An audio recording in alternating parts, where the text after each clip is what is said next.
ये कहानी एक बूढ़े बाप और बेटी की है। कुछ गलतफहमी के कारण बच्चे अपने माँ बाप को गलत समझ लेते हैं। माँ बाप कभी अपने बच्चे का बुरा नहीं चाहते, बस उन्हें समझने की ज़रूरत है। आज अंजलि लव मैरिज करके अपने पापा के पास आई और अपने पापा से कहने लगी, पापा मैंने अपने पसंद के लड़के से शादी कर ली है। उसके पापा बहुत गुस्से में थे, पर वो बहुत सुलझे हुए शख्स थे। उसने बस अपनी बेटी से इतना ही कहा, मेरे घर से निकल जाओ।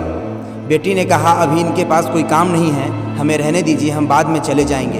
पर उसके पापा ने एक नहीं सुनी और उसे घर में रहने से मना कर दिया।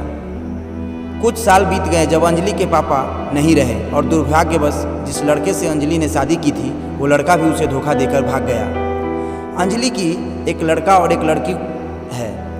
अंजलि खुद एक रेस्टोरेंट चला रही थी जिससे उसका जीवन का यापन हो रहा था, वो ज़िंदगी जी रही थी। अंजलि को जब ये खबर हुई कि उसके पापा अब नहीं रहे इस दुनिया में, अंजलि ने मन में ही सोचा कि चलो अच्छा हुआ, मुझे घर से निकाला था, दर दर की ठोकरें खाने के लिए छोड़ दिया था। मेरे पति के छोड़ जाने के बाद भी मुझे घर नहीं बुलाया। मैं तो नहीं जाऊंगी उनकी अंतिम यात्रा में। पर उसके चाची ने कहा, अंजलि तुम हो आओ, जाने वाला शख्स तो चला गया, अब उससे दुश्मनी कैसी। अंजलि ने पहले हाँ ना किया, फिर सोचने लगी चलो चल ही जाती हूँ, देखूँ तो जिन्होंने मुझे ठुकराया वो मरने के बाद कैसे सुकून पाते हैं। अंजलि जब अपने पापा के घर आई तो सब उनकी अंतिम यात्रा के लिए तैयार कर रहे थे, पर अंजलि को अपने पापा के मरने का कोई दुख नहीं था। वो तो बस अपने चाची के कहने पे आई थी। अब अंजलि के पापा की अंतिम यात्रा शुरू हुई, पर अंजलि बहुत दूर खड़ी हुई थी। जैसे तैसे सब कार्यक्रम निपट गया। आज अंजलि के पापा की 13वीं थी। उसके चाची जी आई और अंजलि के हाथों में एक खत देते हुए कहा, ये तुम्हारे पापा ने तुम्हें दिया है, हो सके तो इसे एक बार जरूर पढ़ लेना। रात हो चुकी थी, सारे मेहमान जा चुके थे। अंजलि ने वो खत निकाला और पढ़ने लगी। उसमें सबसे पहले लिखा था, मेरी प्यारी बेटी, मुझे मालूम है तुम मुझसे नाराज़ हो, पर अपने पापा को माफ़ कर देना।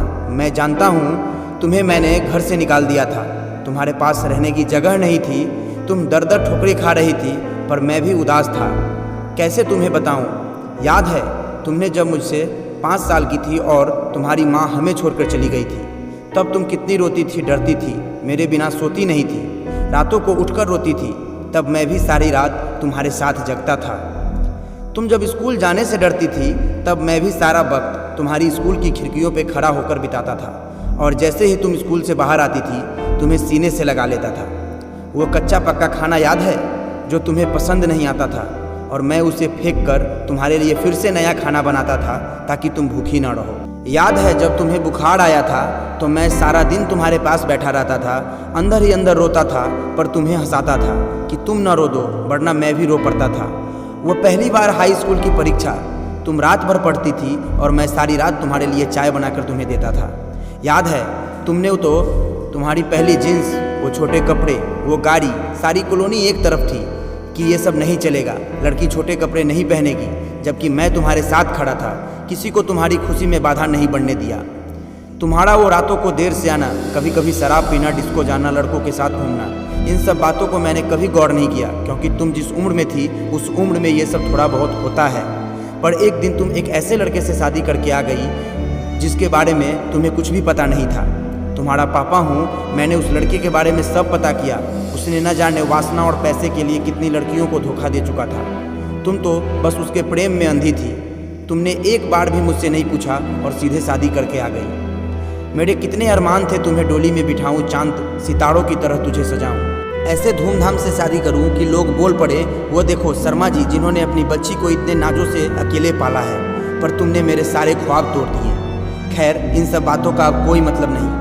मैंने तो तुम्हारे लिए खत इसलिए छोड़ा है कि कुछ बता सकूं। मेरी बेटी, अलमारी में तुम्हारे माँ के गहने और मैंने जो तुम्हारे शादी के लिए कुछ गहने खरीदे थे वो सब रखे हैं। 2 से 3 घर और कुछ ज़मीन के कागजात भी है।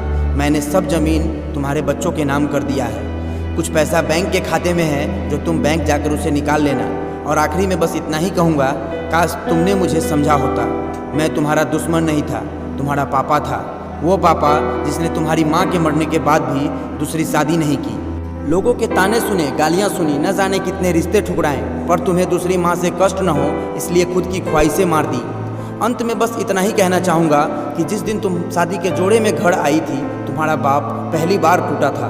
तुम्हारी माँ के मरने के वक्त भी उतना नहीं रोया जितना उस वक्त। और उस दिन से हर दिन रोया हूँ। इसलिए नहीं कि समाज, जात, परिवार, रिश्तेदार क्या कहेंगे, इसलिए कि वो जो मेरी नन्ही सी बेटी मुझे हर काम करने से पहले बताती थी, जिसने शादी का इतना बड़ा फैसला लिया पर मुझे एक बार भी बताना सही नहीं समझा। बेटी, अब तो तुम भी माँ हो, औलाद का दर्द, खुशी सब क्या होता है समझ सकती हो। वो जब दिल तोड़ते हैं तो कैसा लगता है तुम अब महसूस कर सकती हो। लेकिन मैं ईश्वर से प्रार्थना करूंगा कि तुम्हें कभी भी ऐसा दर्द न देखना पड़े। एक खराब पिता ही समझकर मुझे माफ़ कर देना। तुम्हारे पापा अच्छे नहीं थे जो तुम्हें इतना दर्द दिया। अब खत यहीं समाप्त करता हूँ, हो सके तो माफ़ कर देना। और खत के साथ एक ड्राइंग लगी थी जो खुद कभी अंजलि ने बचपन में बनाई थी और उसमें लिखा था आई लव यू मेरे पापा।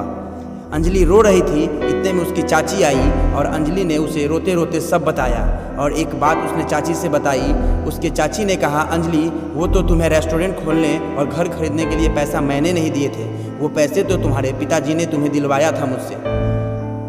क्योंकि औलाद चाहे कितना भी बुरा क्यों ना हो, माँ बाप कभी बुरे नहीं होते। औलाद चाहे माँ बाप को छोड़ दे, माँ बाप मरने के बाद भी बच्चों को हमेशा दुआ दिया करते हैं। दोस्तों, अंजलि के पापा को सुकून मिलेगा या नहीं मुझे नहीं पता, पर उस खत को पढ़ने के बाद शायद सारी ज़िंदगी अंजलि को सुकून नहीं मिलेगा। अंत में मैं इतना ही कहना चाहूँगा, लव मैरिज करना कोई गलत बात नहीं।